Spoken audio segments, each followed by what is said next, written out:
what have you learned about Matt Thomas? You had him now for, I guess, formally for 2-3 days. I'm sure you saw him a little bit, but so how does he look against? Yeah, he's had a good camp. He's actually shown me a little bit more than he had in September in the workouts, which is good, right?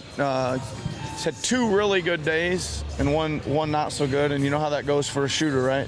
The days you're banging shots, you're looking pretty valuable out there. The day you're missing them, not so much. But so far so good. I'd give him a positive rating so far in the first 3 days. How important is it for a guy who has one obvious strength to find ways to leverage that into other plays? Either maybe finding, getting a run off and making guys pay, either making plays or mid-range stuff, whatever it might be.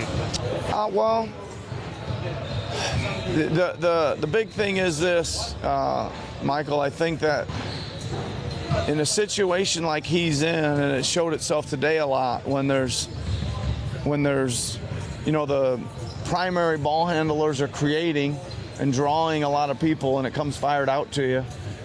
To be able to stay playing with that team or be an asset to that team, you need to bang those things, and he did that today, right? Freddie, Pascal, those guys were going in there and drawing a lot of attention, rightly so, and they're zinging it out to him, and he's stepping into one after another. So I know that's the first thing. It doesn't really answer your question.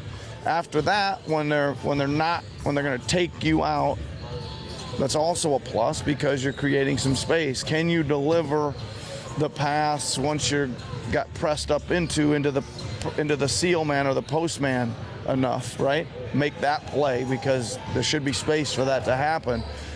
Can you get off it safely to get the ball swung to the other side of the floor? And then if you are run off and you're heading in, can you draw attention and either get it out or get it out? I mean, he's going to be probably a guy we'll shoot the step in to, right? Because he's a really good shooter, and he's going to make the required 55% of those, we hope, right?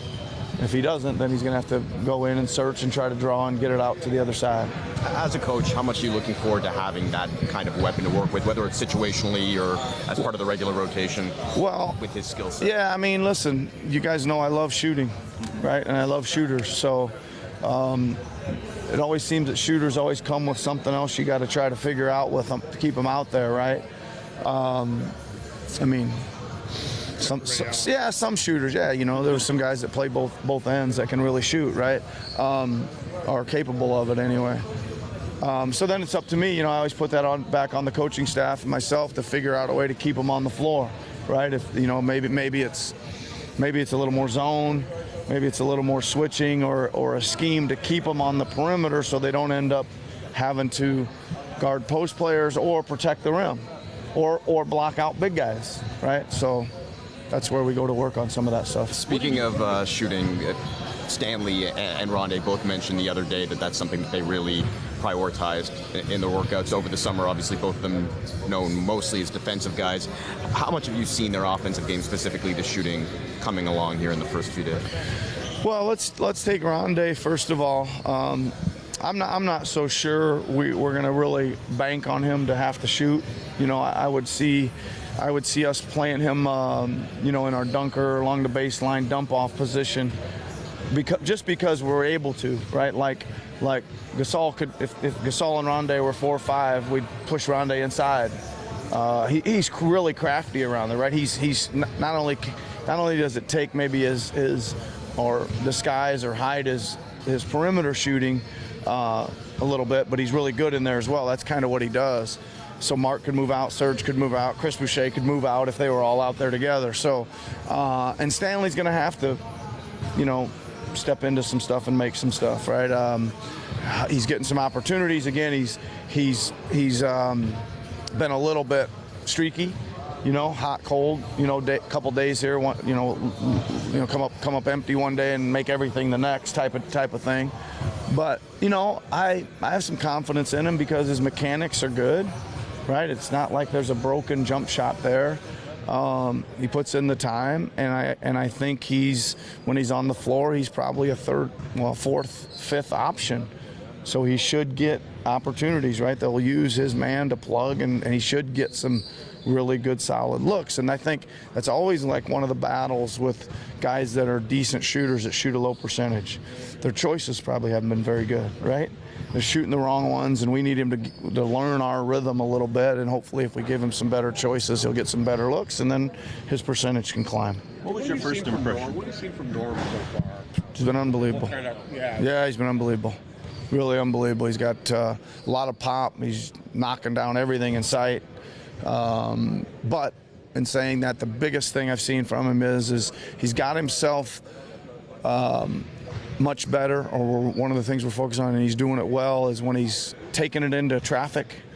You know, we're trying to teach him that when he's drawn two, his job's done. It's not his job to try to wrestle it up to the rim between 2 and 3 guys, and he's getting there on that, and that's been a big plus for us. He went to that camp that Kobe had for the 20 guys or something. Yeah. Do you think he would have learned that kind of thing there, or what? I mean, I think so. I talked to him a little bit about being there, and he was talking about a lot of the situations that they would, you know, kind of freeze and break down and show this is what you need. This is what you need to see here, and this is what is open here, and this, you know, and not so sure there was a lot of passing in that camp, but let's hope so. What was your impression when you heard him and OG were going to be part of that? What was your first impression? No, I mean, I like it. I think that, I mean, I love it, to be honest with you. It's not any different than me going to talk to Phil Jackson or Joe Matt. You know, you go talk to somebody that's done it at the super high level. You get out on the floor with them. You know, like for me, you're a little bit at all of them. You're going to pretty much listen to everything they tell you, you know, and I think it's only good. You're going to come out of there with something. You're going to come out of there with several somethings maybe, or a few nuggets you can use, and it can only be a plus. You told us yesterday that you will finally have a few downtown yesterday. What did you do? I took a 2-hour walk. Endless shops here, huh? Restaurants, bars, coffee shops. Went to a really cool album shop. One of the best album shops I've ever, a vinyl shop I've ever been in. Incredibly well organized. And cool, lots of cool records in there too, the most important thing, right? He was in the old Quebec City bar? I just was walking around town. I was kind of wandering aimlessly and up and down the streets, one after another, whatever looked good. I took off down that street. I did not, but I got my eye on a couple. I was in looking mood yesterday. Wasn't quite ready to open up my wallet, but maybe tomorrow. I got my mind's been turning on one especially, so here we go.